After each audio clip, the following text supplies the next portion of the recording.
Good morning, everybody. Orange J here with another War of the Visions video, and today we're going to do a showcase. We're going to show off Summer Jaiden a little bit, let him get on the beach, except this map that we're showing off is not the beach. It's a forest, but he's still got his swimsuit on, so he's going to be flexing those pecs, showing off in some arena fights today. We're going to talk about who to pair him with, how to set him up to be successful in a fight, and just see what kind of damage, what kind of things he can do. Now, let's start with a few team building things. Right here, I have him paired with Marymore and Lucia, Joom, Sottily, Halloween Little Leela. These are all also very good people to team him with. Look for people to take advantage of like missile builds. Look for other people who scale off of magic. And then, you know, Joom is Joom. She's great. Marymore has been the unit I've been practicing with him with the most because that's my current offensive duo for Limited Guild Wars. But let's talk about how to set him up for success. When you are building Jaiden, you need to plan around a couple of things for your first turns. You have two buffs, Suns Out, Guns Out. This is an AoE agility buff. This is top of his priority list. If you have this on, he wants to cast this on himself and other people. But you also have Can't Beat This Heat, and in my opinion, you really also want Jaiden to cast this spell as well if the map allows. So you want to be thinking about that when you're building a comp. Ideally, to get those off, you would have him be more like in the middle of a team, have everybody come to him, AoE buff first, single buff second. However, he ends up getting in range of the enemy faster than that a lot, and for this map, that's not how I'm going to do it. So let's go ahead and watch a fight. Let's watch how this plays out one time, and then we will come back, revisit it, and talk to it. Here's a random water team we will fight against. I have no idea how good or bad we will do, but after we watch this fight, after we watch what Jaiden does once, we'll go back and explore the build in a little bit more depth as well. I'll kind of show you how I've leaned into his penetration, and I want to show you how I'm setting him up to do damage. Speaking of that, let's talk about Lucia for a second here. If you're planning on pairing him with somebody like a Lucia, who's another just kind of damage dealer, or a Marymore, you want that other person to set your Jaiden up for success, or you want him setting them up for success. In this example, it should be, if things go the way I want them to, Lucia starting a chain off with like a double or quad hit attack, and then Jaiden coming in over the top with a huge amount of damage, just bombing the heck out of everybody. You can see how I had my people suck into the middle towards Marymore to give her their buffs. This let Marymore defense and spirit buff everybody, and then she's going to be the one who kind of plays a little bit of a front line for me here to start off. This will allow Jaiden to stay in the back in a safe area, get his agility buff on everybody, and allow him to receive the sharpshooting stance buff from Lucia. So my Jaiden and Lucia are buffed up, ready to go. Marymore's out there. She's going to eat some damage early. She might die.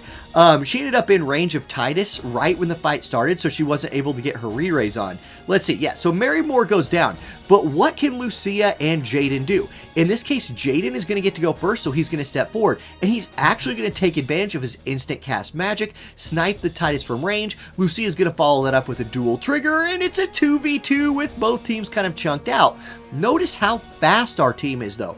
With that agility buff, Jaiden, Lucia, Marymore, all really fast, and we're going to get to lap them. We're going to get to go twice. Big damage comes in from Jaiden right there. He kills the enemy. So, what did we do successfully right there?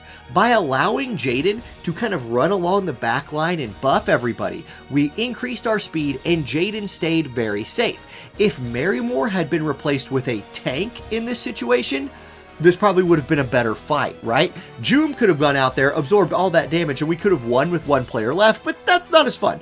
I wanted to do a triple missile team to kind of show this off. Okay, let's dive into a couple things, and I want to show a different buff rotation for Jaiden, and probably the one that I would suggest setting up the most, but it's kind of tricky. So I'm going to set that up right now. Okay, what I've done for this one is I've moved Jaiden into slot 2, so he's going to be between the other two units. I'm leaving both of those units with an AoE buff on, so they'll run to Jaiden. The tricky part about setting this up is Jaiden is so naturally fast, I had to really rearrange some gear. He's running Typhoon, which is a little bit slower Esper than my other two, and he's still at 102 agility. He's naturally super quick, but I slowed him down to be the slowest unit of my three. This will let my other two units, including a 113 agility Lucia, which is a little bit crazy, and a 107 agility Marymore, come to him. Jaiden will now start this next fight off by buffing the whole group, and then he can apply his self buffs after that. Let's see who we're fighting here. Here's a double wind team with a tank and a rain. I wonder what we can do to cut through this like double tank team with a Marymore. This is a really thick enemy team we're fighting right here. And I don't think my team comp is necessarily built to beat this. What I'm worried about here is I'm worried that my Jaiden will start moving towards the enemy before my other two units and expose himself kind of like Marymore did before. This is a problem that happens when you're running a comp with no tank, is one unit can kind of be in an awkward spot. So here we go. Here's how it starts, just how we want. Lucia moves in, buffs everybody. Marymore moves in, or they both move in and buff Jaiden. And now Jaiden will buff the group. He will cast Suns Out, Guns Out. This is an amazing buff. He gets AP Restore. They all get agility. And we were already faster than the enemy team. We are now a lot faster than the enemy team. Here they come. Their Marymore actually doesn't look like she has her defense and spirit buff on. She's going to go with that. I like how Lucia is standing in the back. That's good. And then Marymore is going to apply the defense and spirit buff to her and move forward. So we are kind of grouped up right now. I don't mind that, but then here's the problem. Jaiden moves forward. He almost one-shot the Marymore right there, which would have been great. And then he preemptive counterattacks, which is super good. A preemptive counter is really OP. But Marymore, yeah, we weren't built to handle the Marymore damage, but she wasn't built to handle us. We take her out. She will pop her re-raise. However, our Marymore, let's see if she has something to say about that. Yes, she does. She moves in Shadow Flare. So a nice little AoE vision card attack right here. That will be a double kill, and it looks like we're doing good. Jaiden did a lot of damage, even though he was not able to get his second buff off. That's kind of the other thing that's hard about playing Jaiden, is his range can be pretty long, and if you want him to cast buffs twice, you really need some space. You need to find some space. So let's see how the rest of this fight plays out. Can my wind missile unit set it up? There's the dual trigger set up from Lucia, and now Marymore has a double, she has a big chain ready for her. She'll take the rain down easily. We win the fight, but let's talk about Jaiden again right here. That's the setup right there. That's a setup. If you want him to cast both of his buffs, he must have already applied his first buff, the agility and AP restore buff, to everyone else on the team in range. After that, he will go for his single target buff or his Trust Master, depending on if you have that equipped and turned on. I highly suggest when you're building Jaiden, the highest damage builds that I found for him have been to take advantage of his penetrations. You can see right here, I have him with a missile attack resist penetration gear there. His gun is, super good for him, right? Missile attack up with spirit piercing. I really like taking advantage of the spirit piercing in his kit as well. Ruler's Resolve. This gives him more spirit piercing. This is just how you build him. This is just how you build the guy. I think that our boy right here, I want to say Tetrasilphan. This is definitely not Tetrasilphan. Typhoon is a great Esper for him. If you're looking for like a 15 agility Esper to kind of dial back his speed a little bit. Otherwise, I'm working on somebody like Bahamut, who's really high agility, could prevent the enemy team from baiting Jaiden forward early on a small map.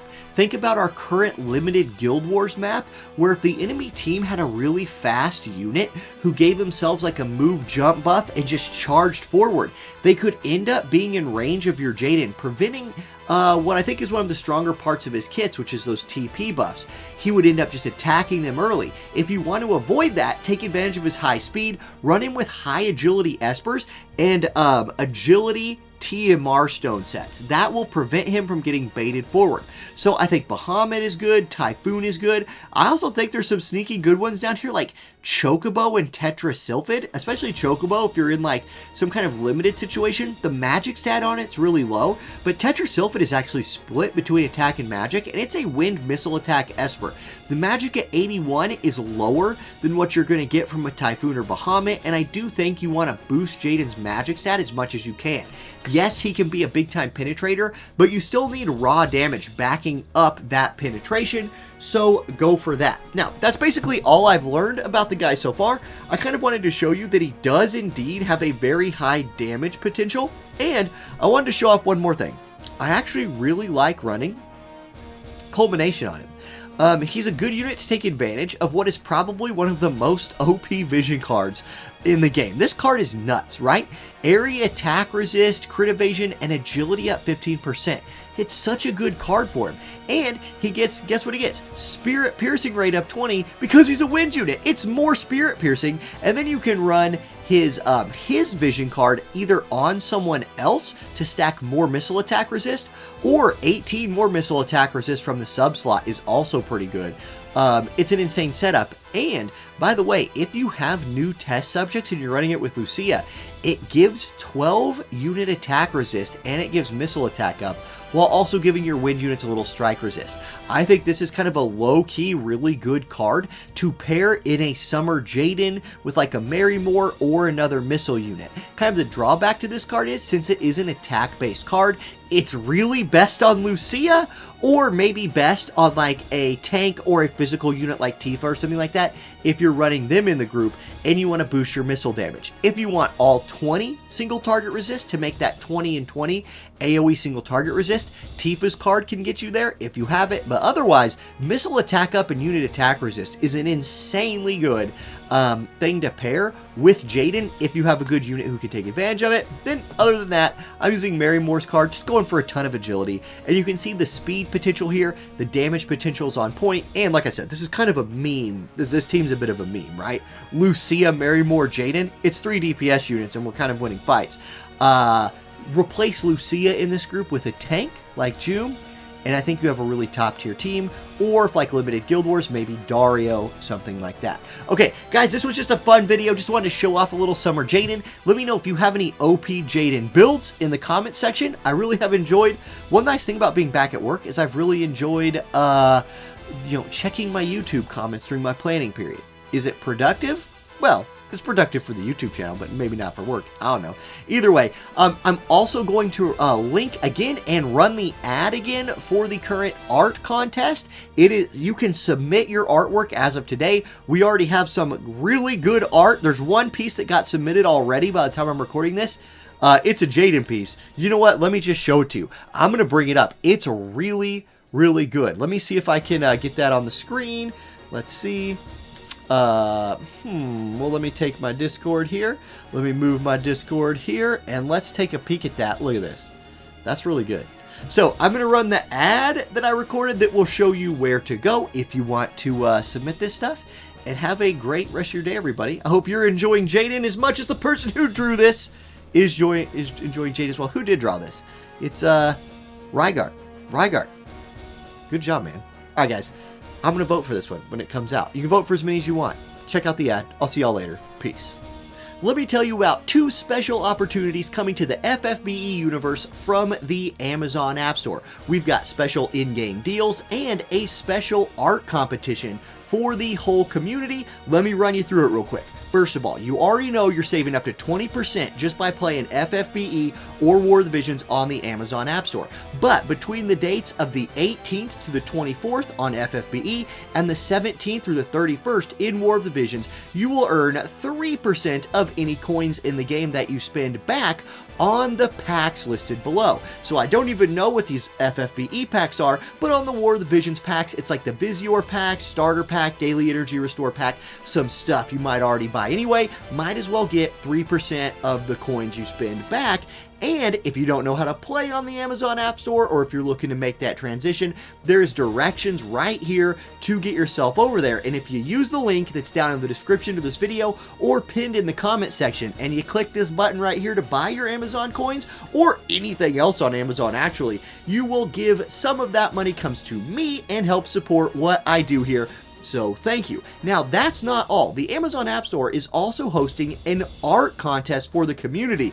And this is a really exciting thing because they are giving away prizes to the top 3 winners of the art contest that are Square Enix merchandise. I haven't seen it yet, but it's stuff you can't buy in store. You're only going to be able to get it here. Let's go through it. So there's going to be a Discord link again in the comments section and pinned in the comments and in the description that will take you to the Clash Events Discord. You're going to want to go into the Discord. This will be in the event rules channel. Click this thumbs up under react to this message to join Clash of the Communities 2022 event. That'll open up some more channels for you. Once you do that, you're going to go into the submissions channel, and here you can read the rules of the contest. Let's go over it briefly. It says on this channel you'll be able to submit your own artwork of either Laswell or Jaiden. So bring in your Laswell, your Jaiden artwork, submit them here. If you're not an artist but you're a cosplayer, you can also submit a picture of your own cosplay from any character of the FFBE universe, right? So swimsuit Eileen, I'm saying that's a go. If you are Eileen in real life, submit that. Anyway, you can also drop some comments, memorable episodes, congratulatory comments, and messages of support for the community, management team. You can say nice things in here as well. Now, there will be voting, right? The registration period. So if you want to submit your work, open registration is the 18th of this month through the 24th. Once that period is over, it's time to vote. You vote like this. You go into the vote channel. There will be pictures of the artwork, of the, of the cosplays, and you can just click the little thumbs up button and that gives it a vote. You can vote on as many pieces of art as you want. You are not limited. You don't only have to vote for one. If you think 10 of them are great, vote for all 10. But I know we have some really big time, like we have good artists in this community. And we probably have good cosplayers, but thanks to COVID, I've never been able to go to an event and see any of them. Anyway, voting period will be from the 26th through the 31st. I will be announcing the winners on a special live stream on September the 10th. So come check out my live stream. A ton more info to follow on that as we get the script lined out, get the guests lined out, all of that. I'll try to bring some people from the community onto the channel as well. Show off your art. Make sure to take advantage of this. And again, links in the description of this video, in the comment section. Check them out. Thank you guys for supporting the channel. Thank you guys for supporting this community and just being a part of it. It's been awesome. Back to the video.